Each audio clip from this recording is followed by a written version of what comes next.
জয়গুরু, সবাইকে জয়গুরু, বন্দে পুরুষোত্তমম। আমার পরম প্রেমময় আমাদেরকে নিত্য যাজী হতে বলেছেন। এই নিত্য যাজী হতে গেলে আগে আমাকে নিজে যজনশীল হতে হবে, তবে না আমি যাজন করতে পারবো।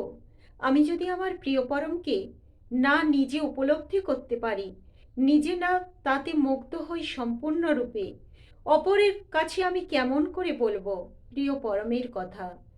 তিনি কেমন?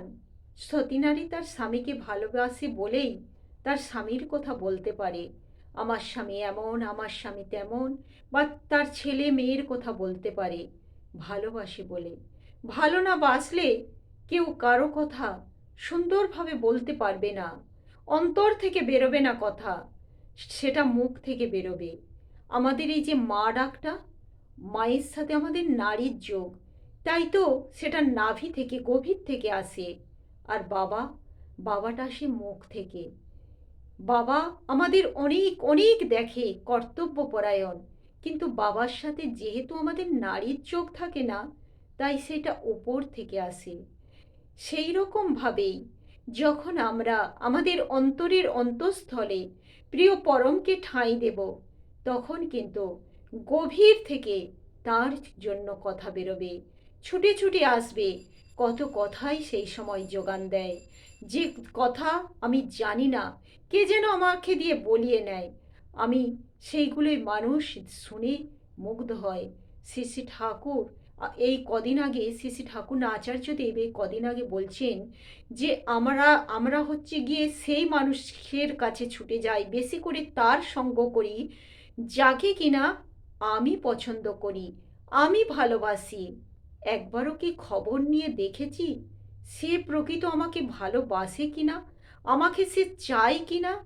হয়তো দেখা যাবে সারাদিনে সে একবারও আমার কথা ভাবে না, আমার আমার আমার জন্য তার মনে কোনো ব্যথা বেদনা অনুভূতি কিছুই নেই।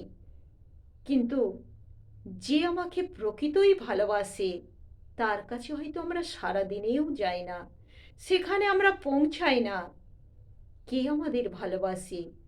প্রত্যেকে বাবা মা যেমন তার সন্তানের জন্য চিন্তা করে, ভালোবাসে গভীর থেকে, অন্তর থেকে, ঠিক একইভাবে গুরু বা ঈশ্বর, ভগবান সবার জন্য চিন্তা করেন, সবার কথা ভাবেন।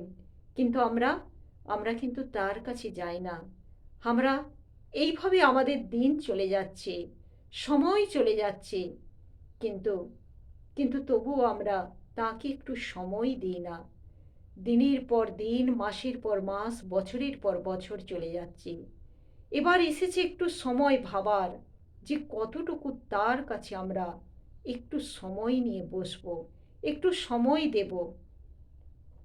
আর একটা কথা, এই যে আমরা ধর্ম পালন করি, এই ধর্ম পালন করতে গিয়ে আগে কিন্তু আমাদের প্রতি প্রত্যেককেই আচরণশীল হয়ে উঠতে হবে, সেটা ভিতরে এবং বাইরে।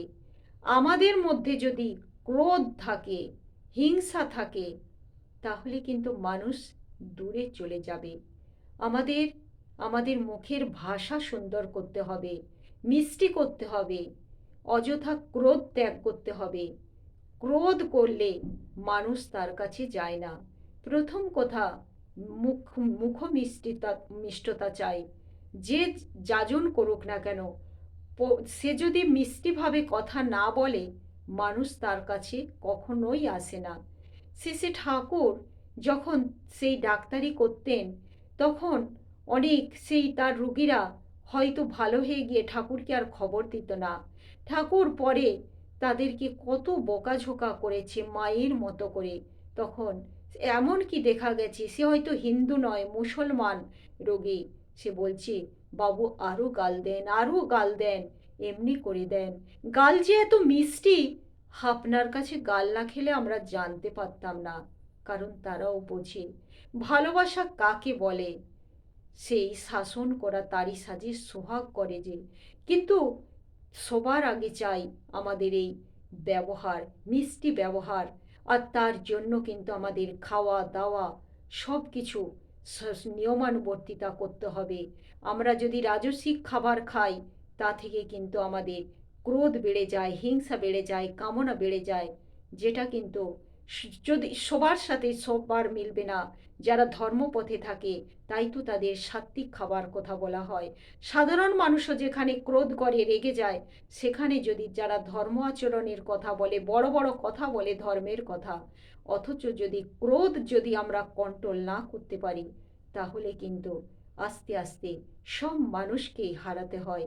তাই শ্রী শ্রী ঠাকুর যেটা আমাদের আচরণ করে দেখিয়ে দিয়ে গেছেন, যে আগে মানুষকে পেতে হলে মানুষের সাথে মিষ্টি ব্যবহার, কাউকে আঘাত না দেওয়া, কাউকে কষ্ট না দেওয়া, রূঢ় ভাষায় কথা না বলা, সেইগুলি যদি আমরা করতে পারি, তাহলে মানুষকে আমরা কখনোই হারাবো না।